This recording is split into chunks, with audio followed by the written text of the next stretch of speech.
Okay, सो आज का हमारा जो वन शॉट है that is based on computer fundamentals, right? So today is our first one shot of the crash course or before the revision, before exam जो revision है उसका first one shot हम कर रहे हैं and we will be covering computer fundamentals in this, ठीक है? तो computer fundamentals में सबसे पहली चीज आपकी क्या होती है? What is a computer, right? Computer की एक full form भी होती है. Can you write that in the chat? So we have a full form जो हमने कंप्यूटर के सेल्फ मेड ही है, बट स्टिल अगर आपको पता है तो आप चैट में लिखेंगे. And the full form of computer is commonly oriented machine particularly use for training, education and research. ठीक है. So computer is an electronic machine that follows a set of instructions in order that it may be able to accept and gather. तो वो एक particular order में करता है.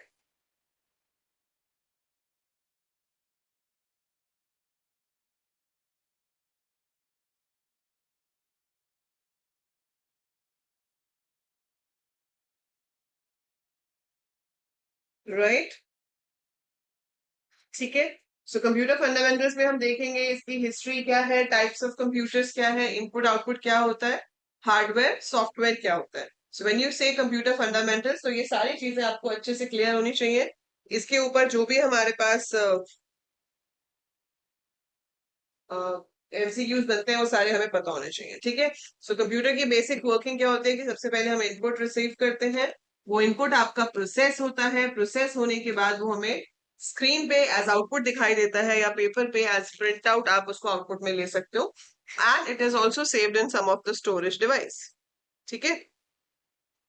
सो आपके पास यहाँ पर स्टोरेज भी उसकी हो सकती है in hard drive, CD, pen drive, floppy, किसी भी चीज में. तो basically computer works in input, process, output. ठीक है. सो हमारे पास मेन यही काम होता है. ठीक है. Input, process, output.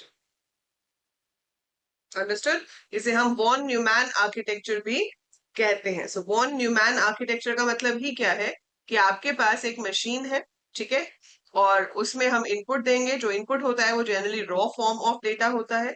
So we give input and input is considered to be in the raw form. सो जो डेटा है वो इनपुट में जाता है. बीच में यहाँ पर आपकी प्रोसेसिंग होती है और प्रोसेसिंग के बाद आपके पास जो आउटपुट आता है उसको हम इंफॉर्मेशन कहते हैं. ठीक है. So input is raw data, then it is process and then you get the output. और इसी के साथ कनेक्टेड होते हैं आपके स्टोरेज, जहां पर आपका डेटा परमानेंटली स्टोर हो सकता है.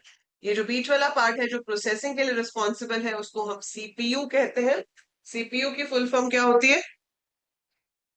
इसके अंदर आपके पास एएलयू होता है, सीयू होता है और एमयू होता है. So ALU is arithmetic logic unit, CU is control unit, MU is memory unit and CPU है सेंट्रल प्रोसेसिंग यूनिट. सो ये सारी फुल फॉर्म्स आनी चाहिए. ये भी आपको क्वेश्चन में आ सकती है. आपको पता होना चाहिए इन सबका पर्पस क्या है. तो सेंट्रल प्रोसेसिंग यूनिट जो है वो रिस्पॉन्सिबल है for all kind of processing which is further divided into three parts, जिसमें से ALU arithmetic logic unit responsible है. और सारी कैलकुलेशन, अरिथमेटिक का मतलब क्या है? प्लस माइनस मल्टीप्लाई डिवाइड, जो भी कैलकुलेशन होंगी उसके लिए वो रिस्पॉन्सिबल रहेगा. ठीक है. फिर ऐसे ही कंट्रोल यूनिट है आपके पास, वो रिस्पॉन्सिबल है for transferring data from one place to another. Memory से एएलयू में जाना है, इनपुट से मेमोरी में आना है, एएलयू के पास जाना है, आउटपुट पे जाना है. सो डेटा कहाँ ट्रैवल करेगा, कैसे ट्रैवल करेगा, that is all taken care by your control unit. So we have arithmetic logic unit, control unit and memory unit. Memory unit को हम प्राइमरी मेमोरी भी कहते हैं. और ये जहां पर आपका डेटा परमानेंटली स्टोर होता है that is also called as secondary memory और ऑक्सिलरी मेमोरी. ठीक है. सो सेकेंडरी और ऑक्सिलरी मेमोरी. अभी जब हम पढ़ेंगे तो we will be studying number of input devices, number of output devices. ठीक है. तो ये डिवाइसेस हम अभी आगे जाके करेंगे, बट द बेसिक आर्किटेक्चर जो आपने अभी देखा उसे वॉन न्यूमैन आर्किटेक्चर कहते हैं. ठीक है.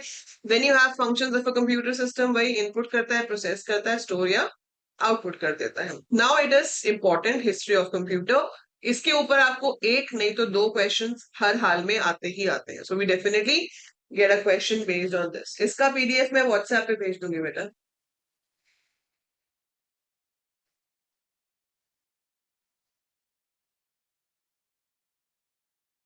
अच्छा अक्षत, आपका 11th को सीयूईटी भी है? ओहो,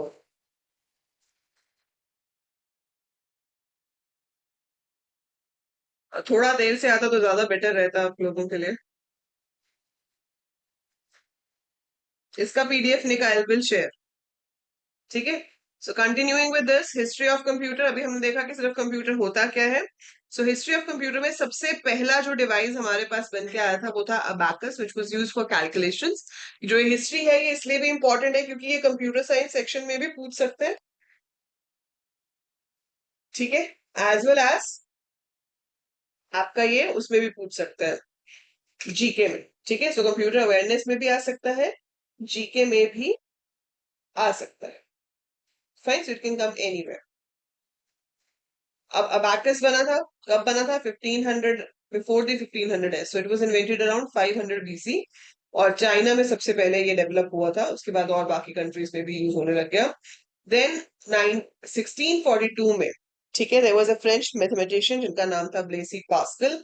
उन्होंने एक मैकेनिकल कैलकुलेटर बनाया। ठीक है। और उसका नाम था पेस्केलाइन।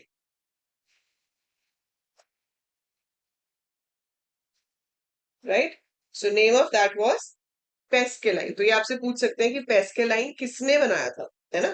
तो ये एमसीक्यू में आ सकता है। तो नाम से पता चल रहा है वैसे तो। पेस्केलाइन किसने बनाया था?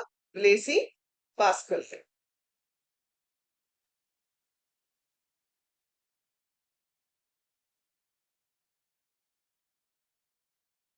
Then you got Gottfried von Leibniz, that was German mathematician, और उन्होंने जो बनाया था वो भी पेस्केलाइन का एक्सटेंडेड वर्जन था जिसमें स्क्वायर रूट वगैरह भी हो जाता था, and that calculator was known as stepped reckoner. ठीक है।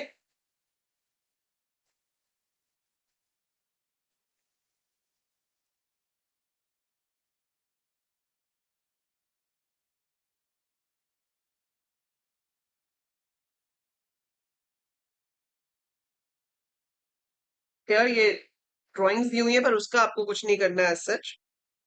सो then we have our Charles Babbage. सबको पता है चार्ल्स बैबेज कौन है? Who is Charles Babbage?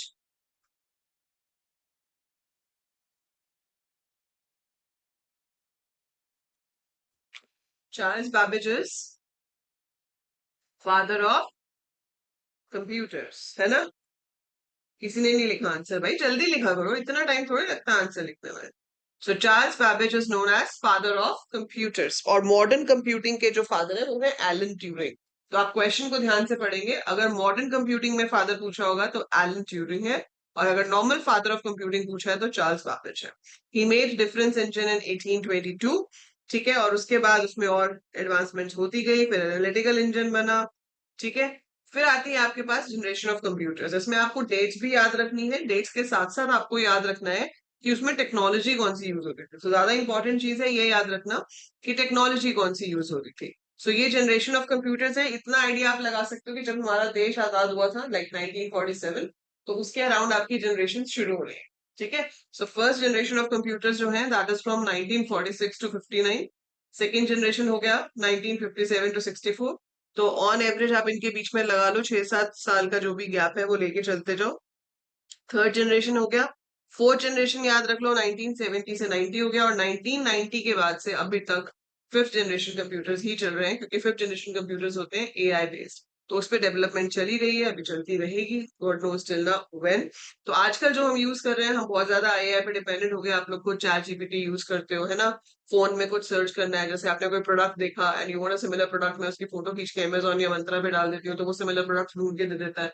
So that's artificial intelligence. हमें खुद से काम नहीं करना है, वो ही काम कर रहा है, हम सिर्फ उसको उसका इनपुट प्रोवाइड कर रहे हैं। ठीक है। सो ये आपको ईयर्स हर जगह पर अलग अलग दिखेंगे तो कंफ्यूज नहीं होना। वो हो सकता है कि आप कहीं नेट पे देखो तो थोड़ा डिफरेंस हो ईयर में, but you don't have to get confused in that. So that is generation of computers. ठीक है। और ये चीज मेन याद रखनी है। सो जनरेशन जीरो को तो हम काउंट ही नहीं करते, those were calculators, but computers की जनरेशन जनरेशन वन से शुरू हुई, जिसमें सबसे पहले है वैक्यूम ट्यूब कंप्यूटर्स। ठीक है। तो हमारे पास वैक्यूम ट्यूब कंप्यूटर्स थे, मतलब एक ऐसे कंप्यूटर्स जो कि बहुत बड़े होते थे, they were very big size, use to generate a lot of heat, input output devices भी प्रॉपर नहीं थे, पंच कार्ड यूज होते थे, और बाइनरी में ही काम करते थे सिर्फ। तो वहां पर हमारी वैक्यूम ट्यूब्स यूज होती थी। फिर सेकेंड जनरेशन में ट्रांजिस्टर्स यूज होने शुरू हुए, तो साइज भी थोड़ा कम हो गया, प्रोसेसिंग पावर बढ़ गई। और फिर थर्ड जनरेशन से आए इंटीग्रेटेड सर्किट्स जो कि सिलिकॉन चिप्स है। तो उसमें इंटीग्रेटेड सर्किट्स पहले आए, नॉर्मल साइज बड़ा होता था, पिंस कम होते थे, प्रोसेसिंग कम होती थी, पर फोर्थ जनरेशन तक आते आते उनका साइज छोटा होता गया, नंबर ऑफ पिंस बढ़ती गई, प्रोसेसिंग पावर बढ़ती गई, तो उनको हमने माइक्रो प्रोसेसर्स कहना शुरू कर दिया। ठीक है, सो ये आपके पास पूरा टेबल गिवन है as per technology, as per size. ठीक है, सो ये आपके पास कुछ एग्जांपल्स हैं, हमने जो प्रैक्टिस की है आपने देखा है कि आपसे इसकी फुल फॉर्म भी पूछ लेते हैं कि एनियाक की फुल फॉर्म बताओ, या कुछ लिस्टेड कंप्यूटर्स हैं इसमें से बताओ फर्स्ट जनरेशन वाला कौन सा था, है ना। So ENIAC is your first generation computer, it was developed around 1946। Full form क्या है? Electronic numerical integrator and computer. Then उसके बाद इसमें आपके पास बाइनरी यूज होता था, ठीक है, von Neumann architecture we have discussed. Then generation 2 का सबसे कॉमन एग्जांपल है IBM 7094, कुछ इस तरह से दिखते थे। जनरेशन 3 का इंटीग्रेटेड सर्किट्स आ गए, इसमें सेमोर क्रे, ठीक है, ये आपका साइंटिस्ट थे जिन्होंने क्रे रिसर्च कॉर्पोरेशन बनाई और उसके अंदर काफी सारे थर्ड जनरेशन के कंप्यूटर्स यूज हुए। फोर्थ जनरेशन में माइक्रो प्रोसेसर्स आ गए जिनको हम VLSI कहते हैं, very large scale integrated circuits. ठीक है, तो पहले हमारे पास स्मॉल स्केल इंटीग्रेटेड सर्किट्स थे, फिर मीडियम स्केल इंटीग्रेटेड सर्किट्स हुए, फिर लार्ज स्केल इंटीग्रेटेड सर्किट्स हुए, और फिर very large scale integrated circuits हुए। So we got all these developments, and जैसे जैसे टाइम बढ़ता जा रहा है कंप्यूटर्स का साइज छोटा होता जा रहा है और प्रोसेसिंग पावर बढ़ती जा रही है। ठीक है, एंड जनरेशन 5 जो है वो सारी आपकी आर्टिफिशियल इंटेलिजेंस वाली है, जिसमें voice recognition, artificial intelligence, quantum computing, bio computing, nano technology, learning, ठीक है, नेचुरल लैंग्वेजेस, अब आ गया न्यूरल नेटवर्क्स, ये सब आपका फिफ्थ जनरेशन ऑफ कंप्यूटर्स में आ जाता है। ठीक है, so this is about generations of computer which you must remember, ये आपको याद होना चाहिए, dates, technology, everything, because that can be asked in your questions. Then आता है हार्डवेयर सॉफ्टवेयर, ये सबसे इजी पार्ट है। सो बेसिक पीसी हार्डवेयर में क्या होता है? All those things which we can touch, which we can pick up, we can feel are called computer hardware।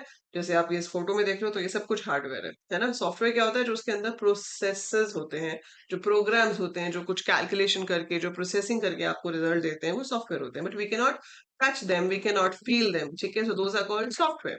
so software and hardware दो चीजें होती हैं। हार्डवेयर में भी हमारे पास अलग अलग तरह के हार्डवेयर हैं, लाइक CPU के पार्ट्स हो गए, मेमोरी यूनिट हो गई, इनपुट आउटपुट डिवाइस हो गए, और सेकेंडरी स्टोरेज डिवाइस हो गए। ठीक है, अब इसके अंदर अब हम बात करते हैं CPU की। तो CPU is said to be the brain of the computer. उसमें ये आपका जो चिप है, ये माइक्रो प्रोसेसर जिसे कहते हैं, वो हो गया। जैसे ये AMD का चिप की फोटो है, ये इंटेल की चिप की फोटो है। So AMD and Intel are the companies जो आपको ये चिप बनाकर देती है। ठीक है, मेमोरी यूनिट में हमारे पास दो तरह की मेन मेमोरीज होती हैं, रैम एंड रोम। तो आपको अच्छे से पता होना चाहिए कि रैम और रोम में क्या डिफरेंस है। ठीक है, फुल फॉर्म तो ऑब्वियसली पता ही है, read only memory, random access memory. Read only memory में सिर्फ रीड कर सकते हैं, it is used for storing the BIOS, basic input output system को कैसे चेक करते हैं, जो ये स्टोर करता है उसको हम कहते हैं बूटस्ट्रैप लोडर। क्योंकि रोम रीड ओनली है, ये मॉडिफाई नहीं होता, ये वो स्टोर करता है कि आपका कंप्यूटर स्टार्ट कैसे होगा। सो कंप्यूटर को स्टार्ट करने की इंस्ट्रक्शंस क्या है, so what are the instructions to start the computer so that it can work, so that is called bootstrap loader. ठीक है, so basic input output system. Random access memory जो है ये क्या होती है? रैंडम एक्सेस मेमोरी इज कि हम रीड राइट दोनों कर सकते हैं, और जो भी चीज प्रोसेसर को करंट प्रोसेसिंग के लिए चाहिए, ठीक है, so it stores everything which is required, it stores everything required for current processing। So it stores everything what is required for the current processing of the system। ठीक है, सो वो हो गया। फिर आपको रैम और रोम के पार्ट टाइप्स पता होने चाहिए। रैम में जैसे है PROM, programmable read only memory, जो कि एक बार प्रोग्राम की जा सकती है, ब्लैंक आती है initially, once it is program तो उसको हम इरेज करके रीप्रोग्राम नहीं कर सकते। Then you have EPROM, erasable programmable read only memory, जो अल्ट्रा वायलेट रेस से इरेज करके रीप्रोग्राम की जा सकती है। Then you have EEPROM, that is electronically erasable programmable read only memory, जो कि आप कभी भी इरेज करके रीप्रोग्राम कर सकते हो। रैम भी स्टैटिक रैम और डायनामिक रैम दो तरह की होती है। बाइट की मेजरमेंट्स आपको अच्छे से याद होनी चाहिए। ठीक है, सो बिट सबसे छोटी चीज है, 1 बिट विच कैन बी 0 और 1। ठीक है, सो एक बिट या तो 0 होती है या 1 होती है। कोई भी चीज आप इनपुट करते हो वो अंदर कंप्यूटर में जाती है और बाइनरी में स्टोर होती है। सो 4 बिट्स को अगर हम मिलाते हैं तो 1 निबल बनता है, 8 बिट्स को मिलाते हैं तो 1 बाइट बनती है ना। ऐसे ही जब आप 1024 बाइट्स को मिलाते हो तो एक किलो बाइट बनती है। जब आप 4024 किलो बाइट्स को मिलाते हो तो 1 मेगाबाइट बनती है। 1024 मेगाबाइट्स को मिलाएंगे तो गीगाबाइट बनेगी। 1024 गीगाबाइट को मिलाएंगे तो टेराबाइट बनेगी, और 1024 टेराबाइट को मिलाओगे तो 1 पेटाबाइट बनेगी। ठीक है, सो ये बढ़ती जाती है टाइम टू टाइम। सो यहाँ पे इसमें सब कुछ रैम रोम एक्सप्लेन्ड है, we have discussed it many time. अगर आपको कोई भी डाउट है तो यू कैन राइट कि रैम या रोम में आपको क्या क्लियर नहीं है। ठीक है, बट रैम और रोम मैंने भी आपको बता दिया मेन मेन जो आपको इसमें याद रखना है। ठीक है, why is RAM needed? Volatile होती है, मतलब जैसे ही इनपुट पावर सप्लाई गई वैसे ही उसमें जो स्टोर्ड है वो इरेज हो जाता है, जबकि रोम फिक्स्ड है। अब इनपुट डिवाइसेस की अगर हम बात करें तो keyboard, mouse, joystick, microphone, webcam, scanner, monitor. Monitor आपका इनपुट सिर्फ तब होगा जब वो टच स्क्रीन है। ठीक है, तो in that case it will be input as well as output, otherwise monitor हमारा सिर्फ आउटपुट डिवाइस होता है। Just a minute. हाँ जी, हु रेज हैंड? किसने हैंड रेज किया है? बोलो बच्चे, क्या डाउट है? Who raise hand? So hand raise option is if you want to talk to me, you have a doubt and you want to talk to me and ask that doubt. So then only please raise your hand, okay? Otherwise it would be just a disturbance in the class. किसी को कुछ पूछना है? Clear है यहाँ तक सब कुछ? यहाँ तक क्लियर है सब कुछ? बहुत बेसिक है और आप पढ़ चुके हो, इसके हमने कितने एमसीक्यूज भी कर लिए। But since we are doing one shot so we need to revise everything.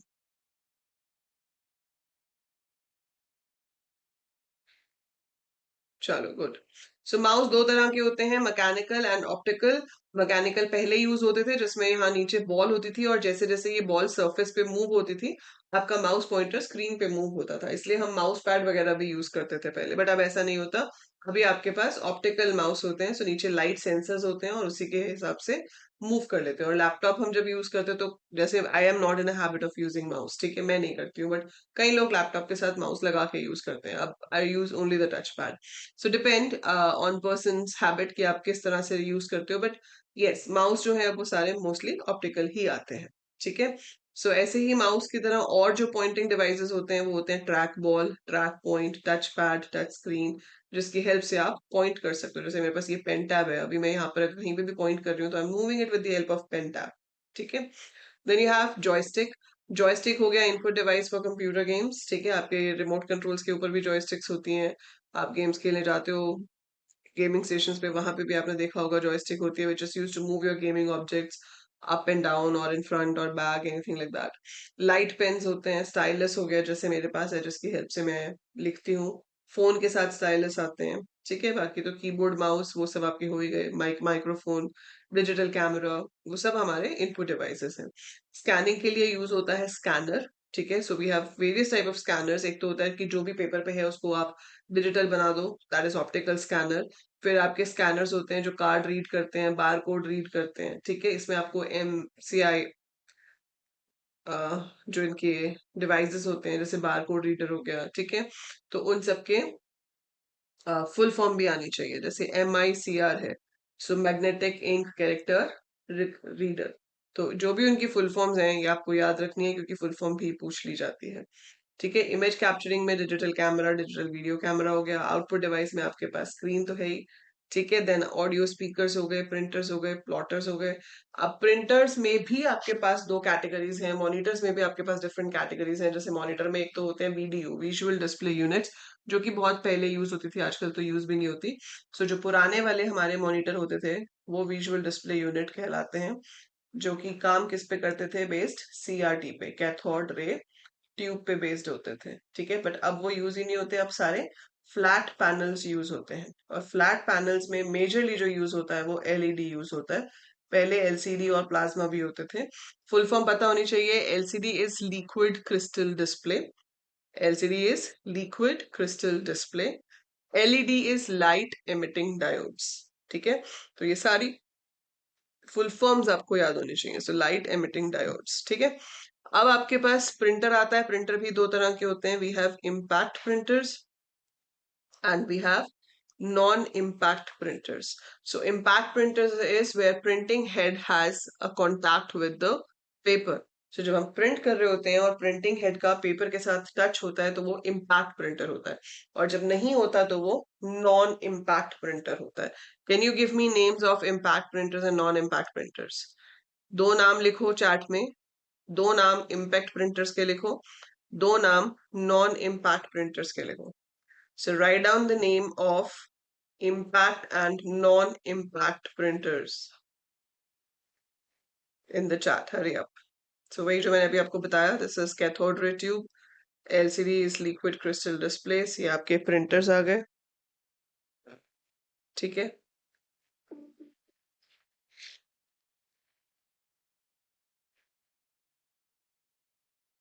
So ये आपके examples हैं।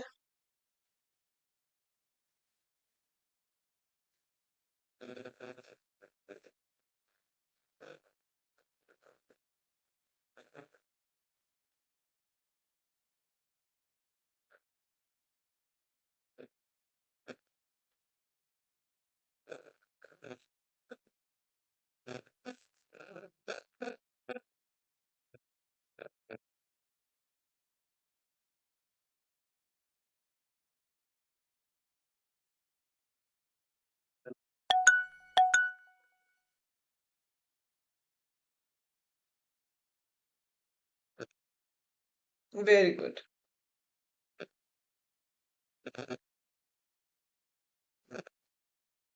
Hello.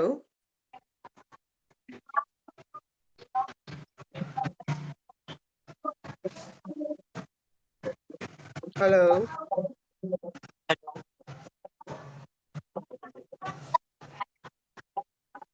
हाँ जी, आपकी Hello. आवाज clear, yes, बोलो। Good evening, ma'am. Good evening, how are you? I am fine.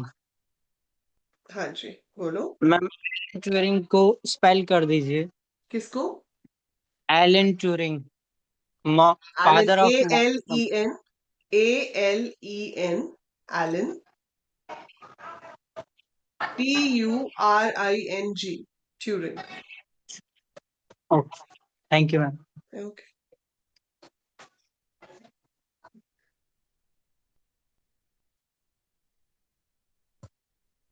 Okay. So ये आपके पास हो गए प्रिंटर्स, ठीक है।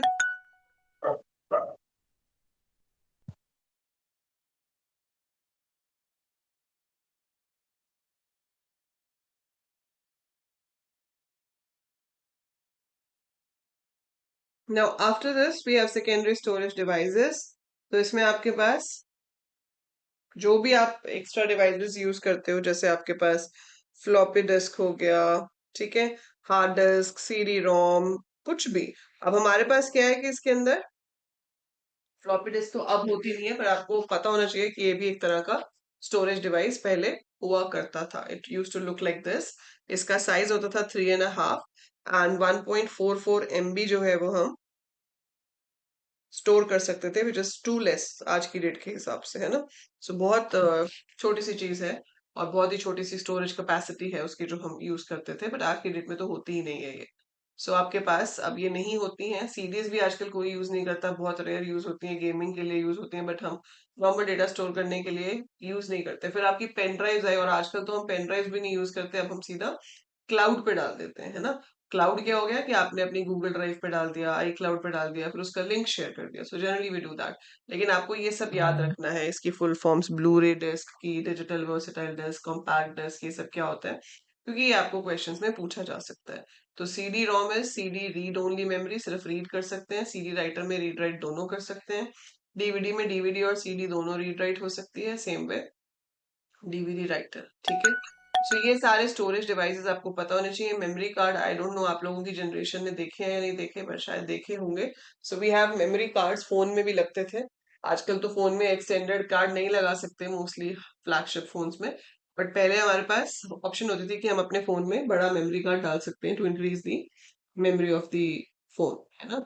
सो ऐसे ही आपकी यूएसबी फ्लैश ड्राइव्स हैं। तो ये सब हमारे पास क्या है, वेरियस डिवाइसेस, ठीक है। तो ये तो हो गए डिवाइसेस। अब डिवाइसेस के बाद बात आती है हार्डवेयर एंड सॉफ्टवेयर की। So let's talk about that. Yes Harman. Daisy wheel is a impact printer. Daisy wheel is one of the impact printers. आप बोलो, आप क्या पूछना चाहते हो इसके बारे में?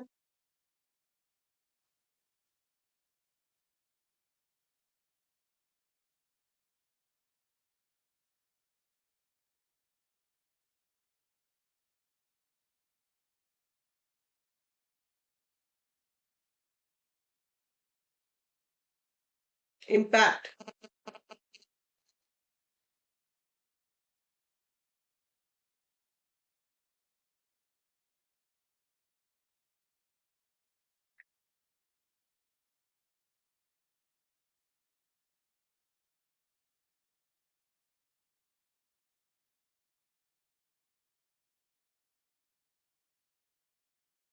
कैसे यूज होता है? वो एक ऐसे व्हील होता है, व्हील के ऊपर ना अल्फाबेट्स लगे होते हैं.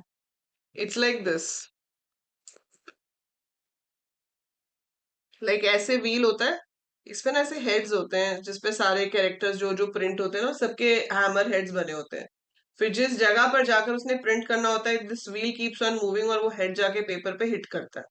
सो वो हेड पेपर पे हिट करता है और वहां पे इंप्रेशन आ जाता है. इसीलिए इसको इम्पैक्ट प्रिंटर कहते हैं.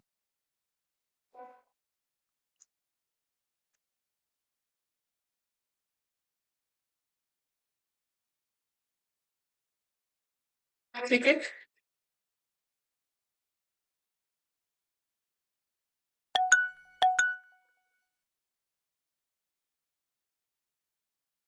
यस नित्यांश. यस नित्यांश.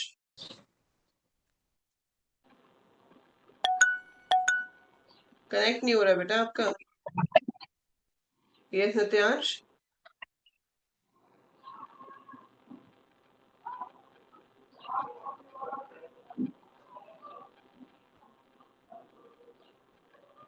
हाँ जी, प्लीज बोलो, स्पीक अप.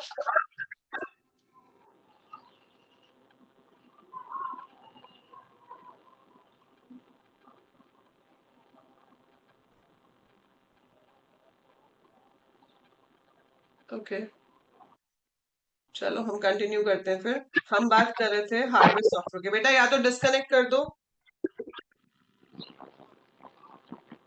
और आस्क योर डाउट. रिफ्रेश कर लो. If you are not able to disconnect, just refresh your page.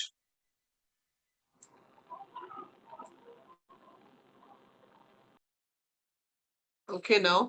So now coming to hardware and software. So hardware तो हमने अभी डिस्कस कर लिया. जितने भी आपके डिवाइसेस थे वो सब हार्डवेयर के अंदर आ जाते हैं. एंड सॉफ्टवेयर बताओ फटाफट से कितने तरह का होता है? What are the major type of software we have?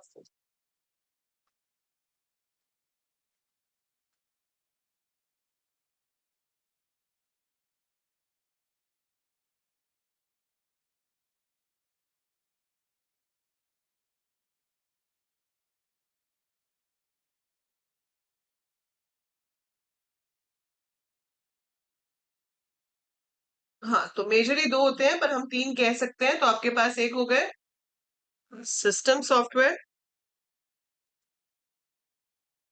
Then you have application software,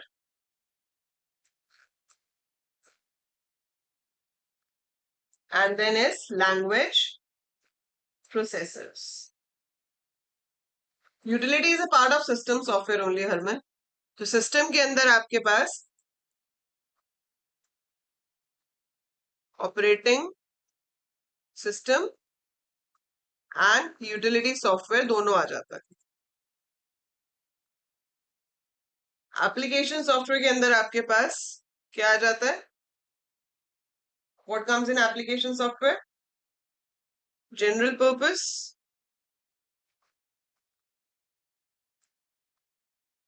and customized softwares. And language processors के अंदर हमारे कंपाइलर्स, इंटरप्रेटर्स, असेंबलर्स, वो सब आ जाते हैं.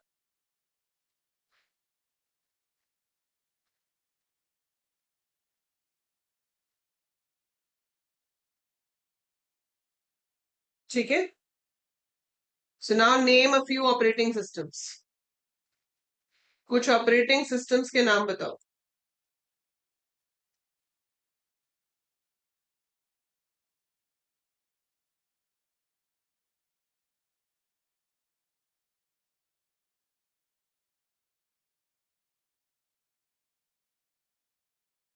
विंडोज, लिनक्स, यूनिक्स, डॉस जिसे हम डिस्क ऑपरेटिंग सिस्टम कहते हैं, iOS हो गया.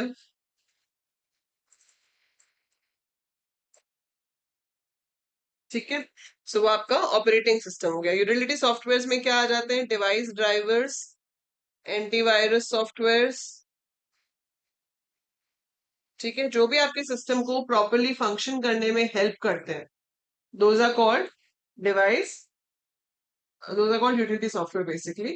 So can you name a few antivirus softwares?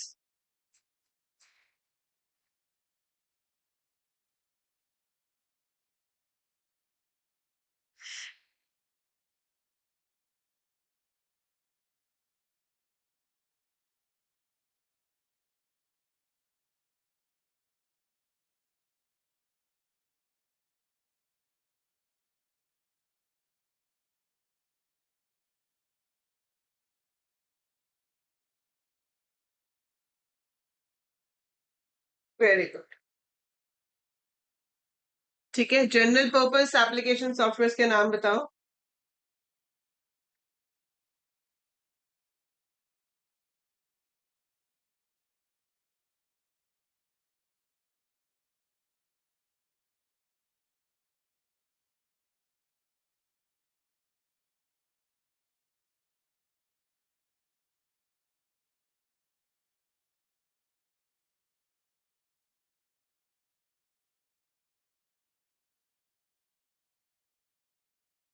MS Excel, PowerPoint,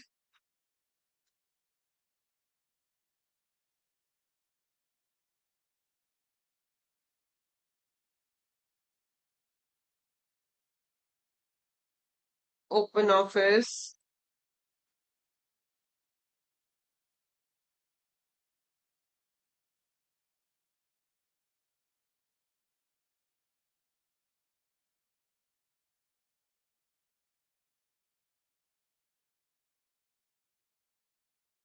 ठीक है.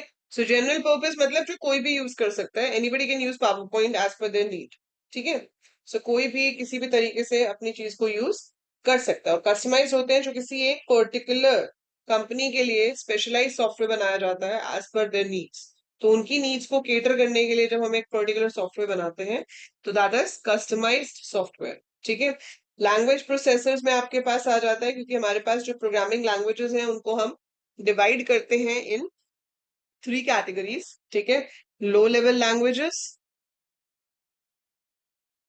मिडिल लेवल लैंग्वेज जिसमें सिर्फ एक ही लैंग्वेज आती है आपकी. कौन सी आती है? C. That's the only middle level language. And then we have high level language. So low level languages की सबसे बड़ी प्रॉब्लम क्या है कि they are difficult to learn and understand. पर उससे बड़ी प्रॉब्लम है कि they are machine dependent. Computer to computer आपकी मशीन ही मतलब आपकी लैंग्वेज ही चेंज हो जाती है. इसके अंदर हमारे पास दो लैंग्वेजेस आती हैं. एक को हम बाइनरी या फिर मशीन लैंग्वेज बोलते हैं which is made up of zeros and ones. इसमें कोई ट्रांसलेटर नहीं चाहिए होता क्योंकि कंप्यूटर को जीरोस एंड वंस डायरेक्टली समझ में आते हैं. ठीक है. So this is a language of zeros and ones. And second language जो है वो है असेंबली लैंग्वेज. असेंबली लैंग्वेज में जो वर्ड्स यूज होते हैं for giving the commands those are called mnemonics. So mnemonics are the commands which we give. ठीक है.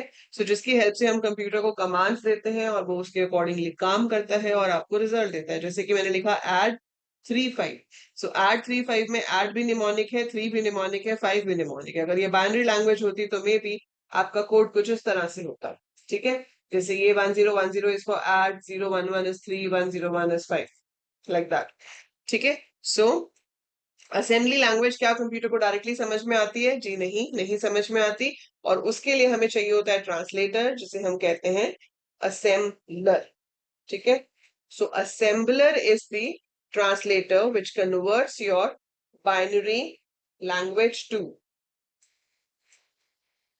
assembler is converts your assembly language to binary language. So it converts your assembly language to binary language. ठीक है, और binary language को कोई translator नहीं चाहिए होता.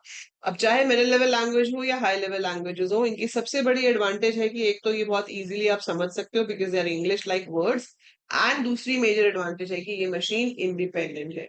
इसे हम पोर्टेबल होना भी कहते हैं. सो मशीन इंडिपेंडेंट होना या पोर्टेबल होने का मतलब है कि आप किसी एक मशीन पे जो कोड लिख रहे हो वो ये ऐसा नहीं कि सिर्फ उसी मशीन पे काम करेगा. It can work on any machine. ठीक है, किसी भी तरह के ऑपरेटिंग सिस्टम पे, किसी भी तरह की कंप्यूटर मशीन पे आपका वो कोड काम कर सकता है. So your code can work on any kind of machine. So that is called machine independence. ठीक है, तो उसे हम मशीन इंडिपेंडेंट लैंग्वेज बोलते हैं.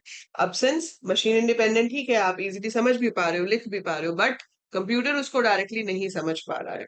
तो अगर एक हाई लेवल लैंग्वेज का प्रोग्राम है which has to be converted to machine language, that means your low level language, it has to go through a translator. तो उसको अपने एक ट्रांसलेटर से होके गुजरना पड़ेगा, और वो ट्रांसलेटर आपका क्या हो सकता है, कंपाइलर या फिर interpreter. So we can either use compiler over here और we can use interpreter over here. आपसे ये भी पूछ लेते हैं कि हाई लेवल लैंग्वेज जो है उसको क्या कहते हैं. जो उसमें कोड लिखा होता है उसको हम कहते हैं सोर्स कोड. जो मशीन लेवल लैंग्वेज है उसके कोड को आप कहते हो ऑब्जेक्ट कोड. ठीक है, सो जो बाइनरी कोड है दैट्स कॉल्ड ऑब्जेक्ट कोड. जिस कोड को हम कन्वर्ट कर रहे हैं उसे कहते हैं source code. Then you have compiler and interpreter. Compiler क्या करता है, which of these reads the whole program at once and converts it to the machine language? दोनों में से कौन सा पूरे के पूरे प्रोग्राम को एक साथ रीड करता है?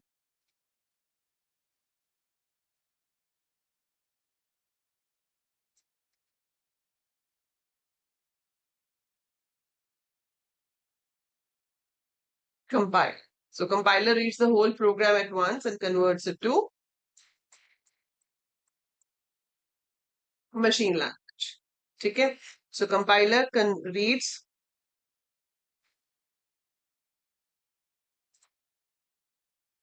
the whole program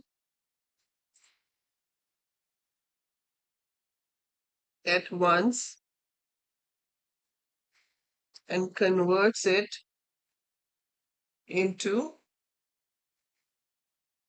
machine language. And this one does it line by line. Compiler faster है in comparison to interpreter. So compiler is fast, interpreter is slow. ठीक है, और कंपाइलर क्या करता है,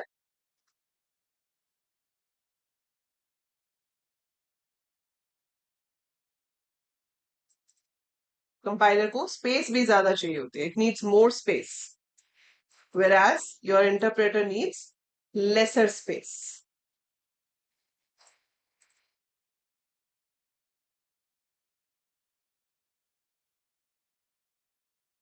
ठीक है, सो ये आपको याद रखना है. फाइन. इसके अलावा जब हम प्रोग्रामिंग करने जाते हैं तो अबाउट सॉफ्टवेयर हो गया, तो सॉफ्टवेयर का काम यहाँ खत्म हो गया.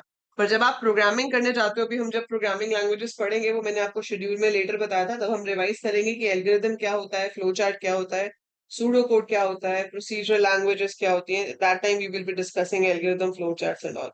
अभी के लिए आपके पास जो एक चीज और रह गई है वो है टाइप्स ऑफ कंप्यूटर, जो कंप्यूटर फंडामेंटल में आता है. So when we talk about types of computers, तो टाइप्स ऑफ कंप्यूटर्स बहुत सारे बेसिस पे होते हैं. जैसे कि on the basis of their working, we have analog computers, we have digital computers, and the combination of the two is called hybrid computers. So analog computers क्या होते हैं, जो नंबर्स की जगह दूसरे यूनिट्स पे काम करते हैं. जैसे कि मान लो आपकी कोई वेइंग मशीन है, आपने घड़ी होती है हमारे पास, है ना, या वेइंग मशीन होती है, तो उसमें क्या होता है आपके पास,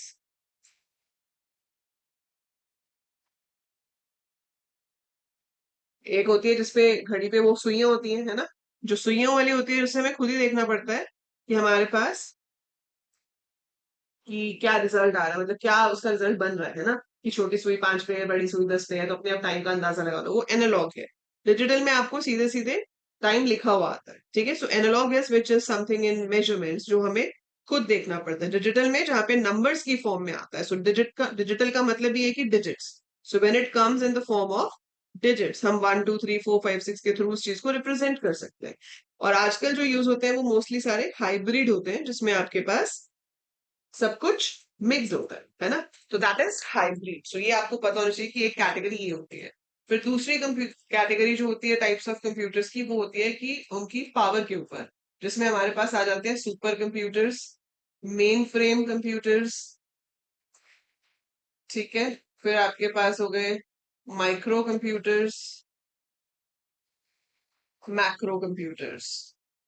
तो इसमें मेन फ्रेम कंप्यूटर्स क्या होते हैं कि बहुत बड़े कंप्यूटर्स होते हैं, उनका सीपीयू बहुत बड़ा होता है और उसके साथ काफी सारे टर्मिनल्स जो है वो अटैच हो सकते हैं। So number of terminals can be attach with it, ठीक है। तो एक सीपीयू होगा, लेकिन मान लो उसके साथ 10 टर्मिनल, टर्मिनल का मतलब है 10 स्क्रीन, 10 कीबोर्ड, 10 माउस अटैच है, वो सब सेम ही सीपीयू को यूज कर रहे हैं, वो सेम ही मेमोरी को यूज कर रहे हैं, ठीक है। So that is set to be mainframe computer. And then you have super computers. Param India का सबसे पहला और सबसे पावरफुल सुपर कंप्यूटर है। सो सुपर कंप्यूटर्स क्या होते हैं, जो सबसे फास्ट काम करते हैं, मतलब they can perform million of instructions in 1 nano second. So जब वो बहुत सारी इंस्ट्रक्शंस परफॉर्म कर सकते हैं at a very fast pace, those are called super computers and they are generally used for weather forecasting, या जहां पर बहुत ज्यादा अमाउंट के डेटा को एनालाइज करके फास्ट रिजल्ट्स चाहिए होते हैं, वहां पर हम सुपर कंप्यूटर्स यूज करते हैं। Then comes your micro computers and macro computers, and then we have mini computers also. तो जो आपके टैबलेट्स हैं, फोन्स हैं, those are kind of mini computers. And macro computers are जो हमारे डेस्कटॉप्स होते थे पहले, है ना। सो ये सब आपका माइक्रो और मैक्रो में आ गया, ठीक है। सो ये टाइप ऑफ कंप्यूटर्स भी आपको पता होने चाहिए, ठीक है। So this is what you should know. तो ये सारे टाइप्स आपको पता होने चाहिए, इसके ऊपर क्वेश्चन आ सकता है, राइट। इनके एक एग्जाम्पल पता होने चाहिए।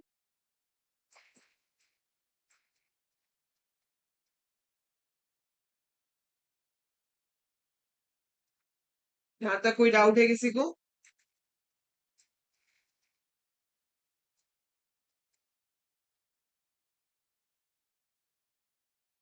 Any doubts? ठीक है, ये मैं आपको भेज दूंगी, इसकी जो पीडीएफ हमने की है, I will be sending you that. So ये तो था कंप्यूटर फंडामेंटल्स का वन शॉट, ठीक है। अब इसके ऊपर बेस्ड 50 एमसीक्यूज के लिए मैं आपका क्विज रखती हूँ, बताओ कितने बजे रखें? I will share the quiz. You want it instructor page या फिर आपके पेज पे मैं भेज दूं और आप अपने आप से करोगे? मेन फ्रेम कंप्यूटर शायस्ता ऐसे होता है कि एक बहुत बड़ा कंप्यूटर होता है, ठीक है। So there is one main computer. Computer क्या मतलब सीपीयू ही होता है बहुत बड़ा, एक रूम में जैसे है, जैसे मान लो ये सर्वर रूम है, काइंड ऑफ आप सर्वर लगा लो कि बड़ा सा सर्वर है। फिर इसी के साथ यहाँ पर ऐसे कंप्यूटर्स अटैच्ड होते हैं। पर ये जितने भी कंप्यूटर्स आपको दिख रहे हैं, जिनका टर्मिनल है, कीबोर्ड है, माउस है, टर्मिनल है, कीबोर्ड है, माउस है, इन सबके पास अपना प्रोसेसर नहीं है। ये अगर कोई भी कमांड देंगे तो वो यहाँ मेन फ्रेम कंप्यूटर के पास जाएंगे, फिर वो मेन फ्रेम कंप्यूटर उसको सॉल्व करेगा और वो रिजल्ट को वापस भेजेगा जो उनके पास वापस आएगा। So it works like that.